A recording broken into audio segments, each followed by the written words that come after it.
પાલનપુર શહેરમાં ભર ઉનાળે પાણીના પોકાર ઉઠ્યા હોય તેવી પરિસ્થિતિ જોવા મળી રહી છે। પાલનપુરના લક્ષ્મીપુરા ખાતે આવેલી ગોવિંદા હેરિટેજ સોસાયટીની મહિલાઓ મોટી સંખ્યામાં આજે નગરપાલિકા ખાતે આવી પહોંચી હતી, જ્યાં તેમને છેલ્લા કેટલાય સમયથી પીવાનું પાણી ન મળતું હોવાની રજૂઆત કરી હતી। જો કે મહિલાઓમાં પાણી મામલે ભારે રોજ જોવા મળ્યો હતો। મહિલાઓએ જણાવ્યું હતું કે પાણી પુરવઠા વિભાગ દ્વારા તેમની સોસાયટીમાં છેલ્લા કેટલાય સમયથી પીવાનું પાણી મળતું નથી। અનેકવાર નગરપાલિકા ખાતે પાણી પુરવઠા વિભાગમાં રજૂઆતો પણ કરી છે, પરંતુ પાણી પુરવઠા વિભાગની ચેરમેનની ઘોર બેદરકારી જોવા મળી છે, અને જેને લઈ અને આજે મોટી સંખ્યામાં મહિલાઓ નગરપાલિકા ખાતે પહોંચી હતી, જ્યાં તેમણે પીવાના પાણીની સમસ્યા હલ કરવામાં આવે તેવી માંગ કરી હતી। તો કે મહિલાઓ માથે માટલા લઈ અને નગરપાલિકા પહોંચી હતી અને ભારે વિરોધ નોંધાવ્યો હતો।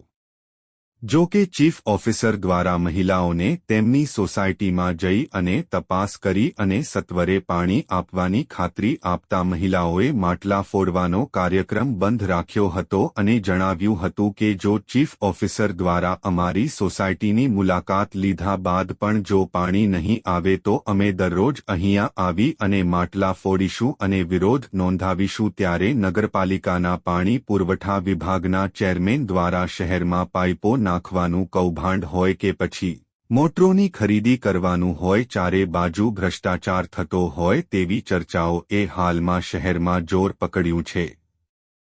હલકી ગુણવત્તાની પાઇપો નાખવામાં આવી હતી, તેને લઈને પણ વિવાદ સર્જાયો હતો। ત્યારે બીજી બાજુ નગરપાલિકામાં નવી સબમર્સિબલ મોટર જે લાખો રૂપિયાના ખર્ચે ખરીદવામાં આવી છે, તો ભર ઉનાળે પાલનપુર શહેરમાં પાણીના પોકાર ઉઠ્યા છે। એટલે કે નગરપાલિકાના પાણી પુરવઠા વિભાગ અને નગરપાલિકાના પાણી પુરવઠા ચેરમેનની ગોળ બેદરકારી સામે આવી છે, જેને લઈ અને શહેરભરમાં ભારે રોષ જોવા મળી રહે છે। ત્યારે હવે જોવાનું એ છે કે ગોવિંદા હેરિટેજ સોસાયટીમાં નગરપાલિકાના પાણી પુરવઠા વિભાગ દ્વારા ક્યારે પાણી આપવામાં આવે છે અને લોકોને પડતી સમસ્યાનો હાલ કરવામાં આવશે કે કેમ તે એક મોટો સવાલ છે। અમે આજે નગરપાલિકામાં અરજી કરવા આવ્યા છીએ પૂરી સોસાયટીને લઈને।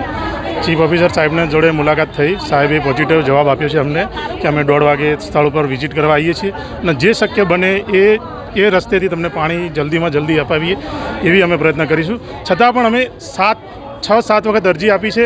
નગરપાલિકા અમને 2 વખત પત્ર પણ મોકલ્યો છે કે મુખ્યમંત્રી અમૃતમ 2 યોજના અંતર્ગત કે તમને જલ્દીથી જલ્દી પાણીનું કનેક્શન મળી જાય, પણ એક વિવાદિત રસ્તાના કારણે નગરપાલિકા આજ સુધી પાણી આપી શકી નથી, બરાબર છે। એટલે જો આ પાણી અમને નહીં મળે અને જો ચોક્કસ પોઝિટિવ જવાબ નહીં મળે તો અમે રોજે રોજ નગરપાલિકામાં આવીશું અને ગાંધીજી ક્યાં માર્ગે આંદોલન કરીશું એવી અમારી વિનંતી છે।